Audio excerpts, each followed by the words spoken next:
নামাজ নামাজ হলো একটা আফজালুল ইবাদত। আজকে নামাজ হচ্ছে আর মুসলমান চায়ের দোকানে বসে বসে আড্ডা মারছে।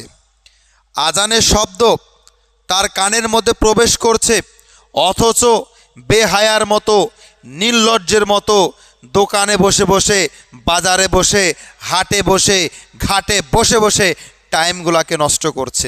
নির্লজ্জের মতো। মুসলমান হয়েছ, তোমাকে নামাজ পড়তে হবে না? তোমাকে নামাজ পড়তে হবে না কে বলেছে?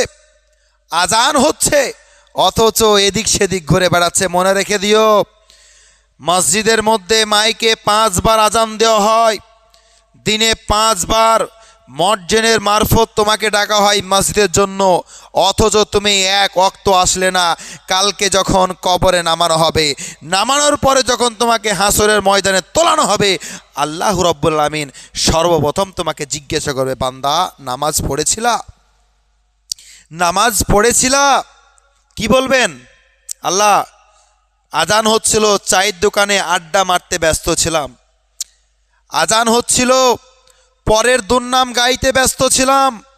আজান হচ্ছিল, নিজের কাজ করছিলাম, কর্ম করছিলাম, অফিসে, চাকরিতে, ব্যবসা বাণিজ্যে ব্যস্ত ছিলাম। এই জবাব দেবেন? জবাব আছে কিছু? বেহায়ার মতো ঘুরে বেড়াচ্ছে। আজান হচ্ছে, বেহায়ার মতো ঘুরে বেড়াচ্ছে। আরে বেটা তো বেটা, বাপই তো নামাজ পড়ে না। আমাদের সমাজে বাপ নামাজ পড়ে না তো বেটাকে কি বলবে?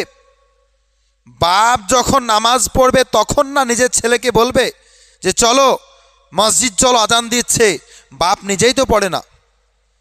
বাপের ভিতরে তো শিক্ষা নেই, বেটাকে কি শিক্ষা দেবে? যদি ছেলেকে বলে নামাজ পড়, ছেলে বলবে না তুমি তো নামাজ পড়ো না, তো আমি কি নামাজ পড়বো? একটা কথা আছে জানেন, সঙ্গ দোষে লোহা ভাসে, সৎ সঙ্গে স্বর্গবাস, অসৎ সঙ্গে নরকবাস। বলে না, ভালো মানুষের থাকলে, ভালো মানুষের সঙ্গ থাকলে অবশ্যই ভালো হবেন, খারাপ মানুষের সঙ্গে থাকলে অবশ্যই খারাপ হবে।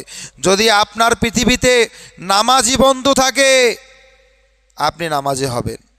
আর যদি আপনি বেনামাজির সঙ্গে ঘুরে বেড়ান, বেনামাজি হবেন।